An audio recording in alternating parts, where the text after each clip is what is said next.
কোরআন সম্পর্কে একটি কথা বিভিন্ন মসজিদের মধ্যে, মুসলমানদের মধ্যে, মুসল্লিদের মধ্যে মুসলমানেরা একটা কথা বলে বেড়ান। তারা বলেন কোরআন এটি হচ্ছে আলেমদের জন্য, আমরা বুঝবো না, আমরা সাধারণ মানুষ, আমরা বুঝবো না, বরং কোন বই কিতাব নিয়ে আমরা আলোচনা করি। কোরআন নিয়ে আলোচনা করা এটা মৌলবীদের কাজ, মাওলানাদের কাজ। এরকম কথা মসজিদে আপনারা কি শুনতে পান? শুনতে পান? এটি শুধু চট্টগ্রামে নয়, সারা বাংলাদেশে এবং বিভিন্ন জায়গায় মসজিদে মসজিদে এই কথাগুলি বলা হয়। এই কথাটি কি বলা ঠিক? যে কোরআন আলেমরা ছাড়া কেউ বুঝবে না, এ কথা বলা কি ঠিক? কোরআন বোঝা তারা মনে করেন কঠিন, কিন্তু কোরআনের মালিক যিনি, কোরআনের মালিক কে? আল্লাহ তাআলা কি বলেন সেইটা আমাদের জানা দরকার। কোরআন বোঝা কঠিন না সহজ, এই কথাটি আল্লাহর কাছ থেকে জবাব জানা দরকার। আল্লাহ রাব্বুল আলামিন সওয়ালে মুকদ্দারের জবাব হিসেবে মানুষেরা প্রশ্ন করার আগে আল্লাহ রাব্বুল আলামিন সূরা কামারের মধ্যে একই প্রশ্নের জবাব 4 বার দিয়েছেন নিজেই। আল্লাহ বলেছেন ওয়ালাকাদ ইয়াসসারনাল কুরআনা লিযিকর ফাহাল মিন মুদ্দাকির। ওয়ালাকাদ ইয়াসসারনাল কুরআনা লিযিকর, কোরআন শরীফকে মুখস্থ করার জন্য, আইলিল হিফজ, মুখস্থ করার জন্য, বোঝার জন্য আমি আল্লাহ সহজ করে দিয়েছি। একটি সূরার মধ্যে 4 বার এ কথা আল্লাহ তাআলা বলেছেন। কোরআন বোঝা আমি কি করেছি বলেন সবাই? সহজ করেছি। এখন যদি মানুষেরা বলে, মুসলমানেরা বলে যে কোরআন বোঝা আমাদের জন্য কঠিন, মৌলবীরা, মাওলানা সাহেবরা বুঝবেন, এই কথাটিকে আমরা একটি শয়তানের ওয়াসওয়াসা ছাড়া আর কিছুই বলতে পারি না। শয়তানের সব থেকে বড় ওয়াসওয়াসা কোরআন বুঝতে না দেওয়া। কোরআন যদি মানুষ বোঝে তাহলে ডানে বায় আর চলতে পারবে না। ধর্মের নামে যারা ব্যবসা করে সেই ব্যবসা খান খান হয়ে যাবে, ব্যবসা আর টিকবে না।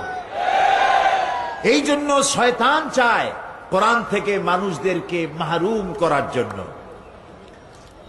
এই জন্য মুসলমানদেরকে কোরআন বোঝার জন্য আসতে হবে, কোরআন যাতে করে মানুষ বুঝতে পারে সেই চেষ্টা করতে হবে। সমাজ কল্যাণ পরিষদকে আমরা আন্তরিকভাবে মোবারকবাদ জানাই। এই কোরআনকে মানুষকে বুঝাবার জন্য তারা বিগত 26টি বছর প্রাণান্ত প্রচেষ্টা করে যাচ্ছে। আল্লাহ তাআলা তাদের এই প্রচেষ্টা যেন কবুল করেন। আমরা বলি আমিন, সবাই বলি আমিন। কোরআন যখন নাজিল হচ্ছিল আল্লাহর পক্ষ থেকে, তখন নবী করিম সাল্লাল্লাহু আলাইহি ওয়াসাল্লাম এটিকে মুখস্থ করতেছিলেন এবং সাহাবায়ে কেরামদেরকে বলেছেন তোমরা এটি লেখো। তারা এটা হাড্ডির উপরে লিখতেন, তারা এটি পাথরের উপরে লিখতেন, তারা গাছের উপরে লিখতেন।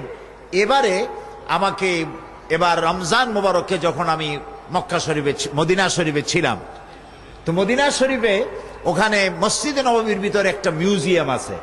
এটা আমার আগে জানা ছিল না।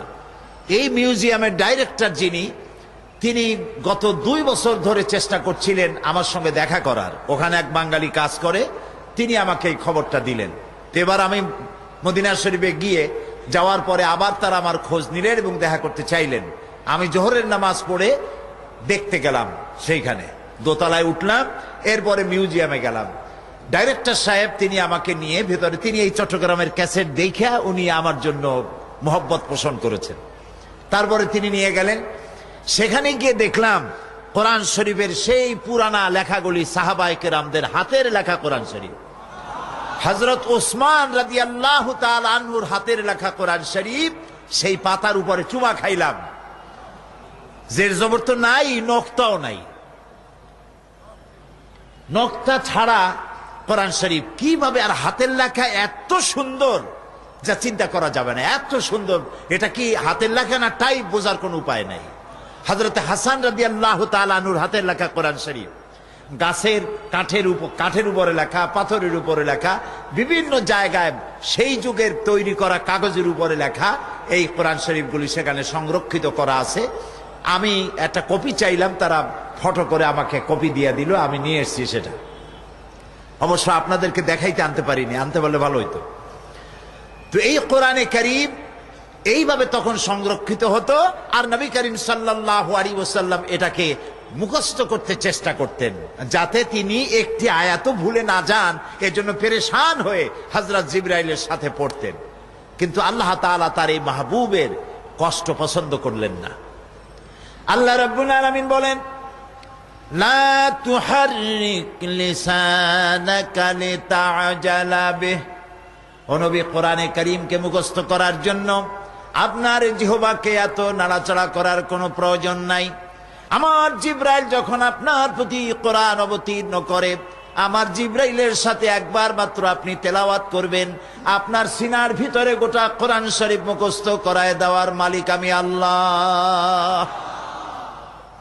আমি আপনাকে তেলাওয়াতের ক্ষমতা দেব, আপনি তেলাওয়াত করতে পারবেন, আপনি এটাকে মুখস্থ করতে পারবেন, আপনি এটা পড়ে পড়িয়া মানুষকে বুঝাইতে পারবেন।